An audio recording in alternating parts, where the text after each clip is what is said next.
নমস্কাৰ, মই নগাঁও জিলাৰ আয়ুক্ত দেৱাশীষ শৰ্মাই কৈছিলোঁ।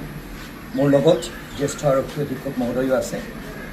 মই আমাৰ বিদ্যাৰ্থীসকলক, ছাত্ৰ ছাত্ৰীসকলক কাতৰভাৱে মই অনুৰোধ কৰিছোঁ, বিপথে পৰিচালিত যাতে নহয়, অন্যথা আমি বিধিগত ব্যৱস্থা তেওঁলোকৰ বিৰুদ্ধে ল'ব লাগিব। তেওঁলোকৰ আৱেগ, তেওঁলোকৰ অনুভূতি আমি ভালকৈ বুজি পাইছোঁ, কিন্তু ৰাস্তালৈ ওলাই আহি এনেধৰণে তেওঁলোকৰ প্ৰতিবাদ সাব্যস্ত কৰাটো কিমান দূৰ সঠিক হৈছে সেইষাৰ কথা আমি এবাৰ ভাবি চাব লাগিব।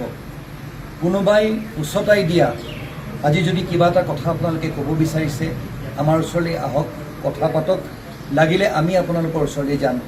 কিন্তু ৰাস্তালৈ ওলাই আহি এনেধৰণে নিজৰ প্ৰতিবাদ সাব্যস্ত কৰাটো, ৰাইজক বিভ্ৰান্ত কৰাটো, সেইটো ভাল হোৱা নাই। সেই তাৰ বাবে প্ৰশাসনৰ তৰফৰ পৰা আপোনালোক সকলোকে আমি অনুৰোধ জনাইছোঁ, যাতে নিজৰ নিজৰ স্কুলত যাতে থাকক, ৰাষ্ট্ৰীয় ঘাইপথলৈ যাতে এনেধৰণে ওলাই নাহিব, অন্যথা বিধিগত ব্যৱস্থা আমি আপোনালোকৰ বিৰুদ্ধে ল'বলৈ বাধ্য হ'ম। অভিভাৱকসকলক, স্কুলৰ অধীক্ষকসকলক, আমাৰ যিসকল প্ৰিন্সিপাল আছে তেওঁলোক সকলোকে মই এষাৰ অনুৰোধ জনাব বিচাৰিছোঁ, নিজৰ এজন অভিভাৱক হিচাপে ছাত্ৰ ছাত্ৰীসকলৰ ওপৰত যাতে আপোনালোকে গোটেই কথাখিনি তেওঁলোকক ভালকৈ বুজাই দিয়ক।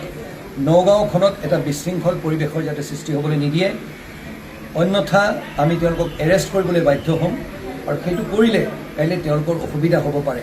এইটো সকিয়নি মই দিব বিচৰা নাই, তেওঁলোকক একো আমি থ্ৰেটনিং কৰিব বিচৰা নাই, কিন্তু সামাজিক দায়বদ্ধতা পালন কৰিবলৈ মাত্ৰ অনুৰোধ জনাইছোঁ। ধন্যবাদ, নমস্কাৰ।